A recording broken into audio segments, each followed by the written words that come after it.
Birinchi bo'lib proyektga Әкият балалар бакчасы коллективы актив рәвештә кушылды. Нәниләр татар һәм рус чуваш телләрендә сугыш темасы ва сәнгать итеп шигырьләр сөйли. Бабамның медаллары күп. Яна костюмна то. Что такое День Победы? Это утренний парад.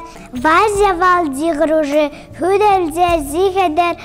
Илебездә бийек җиңүнең 75 еллыгын каршалганда Нурлат телевидениесе яңа проект тәкъдим итте. Проектта катнашучыларның чыгышларын пәнҗешәмбе эфирларында күреп булачак. Бийек җиңүнең 75 елы уңаеннан безнең телевидение күп чаралар планлаштыра. Шуларның берсе инде менә бу конкурс. Менә бу конкурс без инде аны яшь буын сугыш турында онытмасын, әбиләрнең, бабайларның, әтиләрнең батырлыгы турында гел хатırlарында сакласыннар дип үткәргән ниятлебез. Бу эшләрне бәяләчәк бик мәртәбәле жюри, без аларның инде составын расладык. Һәм дә инде иң-иңнәр апрель айында безнең театр скверында узачак шигърият бәйрәмендә чыгыш ясаячаклар. Проектның әһәмияте зур, әти-әниләр балаларының катнашуын хуплый.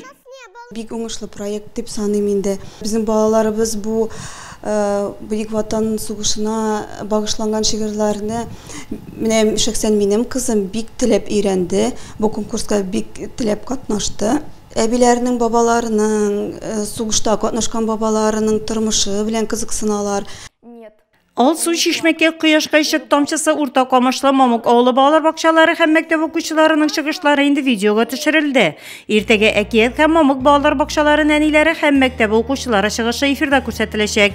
Шулай ук телевизияләрдән катнашырга гаризалар көтеп калабыз. Заявкалар апрель ае ахырына кадәр кабул ителә.